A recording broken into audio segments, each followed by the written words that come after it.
According to NPD Group, in 2020, the US video gaming industry grew 27% to almost $57 billion, making it larger than the movie and music industries combined.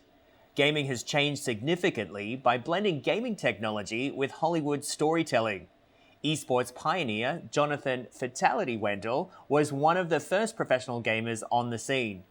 So, Jonathan, you're known as Fatal1ty. When you look at the gaming industry, you started in this industry over 20 years ago. How has it changed? It's really been just amazing just watching, just the evolution of, tournaments. And obviously now it's on the level of, mainstream just knowledge of people know that you can make a living playing video games just like a professional athlete would in traditional sports. I think now with the new gamers and with esports continuing to grow, we've gotten to the point now where players are being paid salaries, you have tournament winnings, and then you try to do partnerships or sponsorships, and you try to be a creator or influencer on different platforms. But I think we're still moving in that direction to become more legitimate in that way. Speaking of legitimacy, how hard is it to get people to understand how difficult and how much skill is needed to play the sport? I talked to some NBA players actually recently. When they were visiting Las Vegas at the NBA Summer League, and a lot of those guys had a lot of praise for what we're doing. They didn't see much difference in what they were doing in basketball. Since they have to train, they have to practice, and so forth. And they had a lot of respect for how hard it is to be a professional gamer and to be a world champion, really at anything. The work and the dedication, the practice that is required to be a professional gamer is more than you can imagine. It's a never ending grind, and you have to be willing to sacrifice a lot of things that you would have to do in traditional sports, I think, too. Speaking of training, what exactly does that look like? Because obviously, many people just think you pick up a controller, sit down, and play a video game.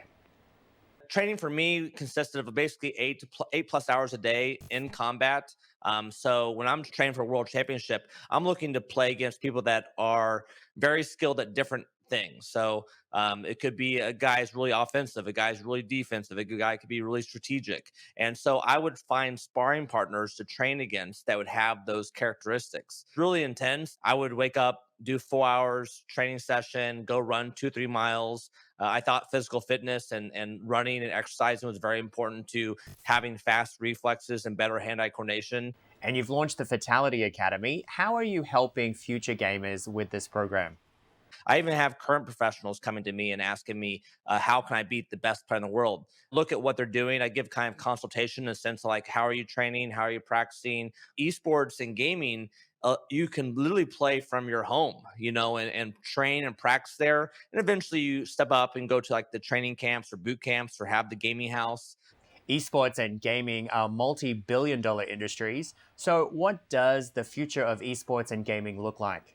I think what's really amazing is that some of these game developers actually have incentives. Like if you buy certain skin or certain loot package or whatever deal is, part of the profits goes to the esports division.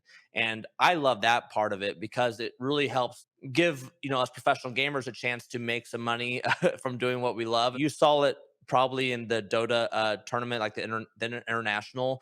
I think they raised almost $30 million for a tournament to play Dota and give the top players a chance to fight for those those millions of dollars.